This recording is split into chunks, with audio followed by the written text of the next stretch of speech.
Emmanuel Delbar, membre de la commission d'enquête du crash du vol AH-57 séjourne à Ouagadougou dans le cadre des investigations techniques entreprises depuis le 24 juillet dernier pour déterminer les causes de l'accident.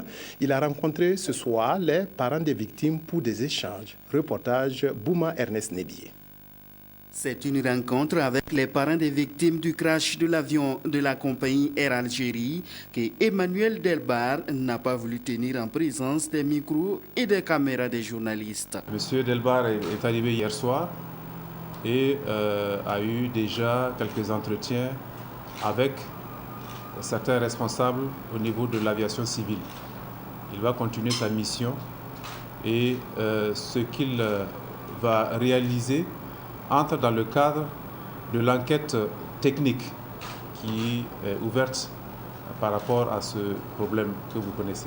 Nous avons souhaité que la presse soit là, mais bien évidemment, compte tenu du caractère un peu confidentiel de l'enquête, bien sûr, M. Delbar ne pourra pas divulguer certaines informations. L'enquêteur dit avoir entamé ses recherches d'informations dès son arrivée par une rencontre avec les autorités burkinabèses. Je suis heureux d'être ici pour travailler avec les autorités burkinabèses, avec qui depuis ce matin j'ai beaucoup avancé. Mon but était de collecter les éléments relatifs au départ de l'avion, tout ce qui touche à son départ, c'est-à-dire la préparation du vol, les éléments qu'avait l'équipage avant de partir, la façon dont s'est déroulé le départ. Je suis venu récupérer notamment les enregistrements radio, radar, ce qui permettra, puisque je viens seulement de les récupérer, je ne les ai pas encore analysés, ni même mon équipe bien sûr en France, ce qui permettra d'avoir une meilleure vue de ce qui s'est passé sur cette phase de départ. Je tiens à rappeler également que 7 pays participent à l'enquête.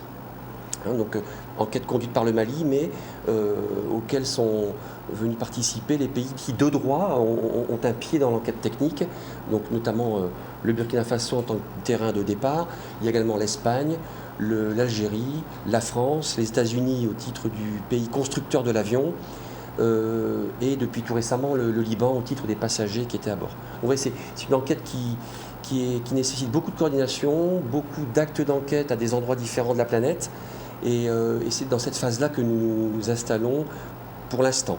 Le temps de l'analyse viendra ensuite.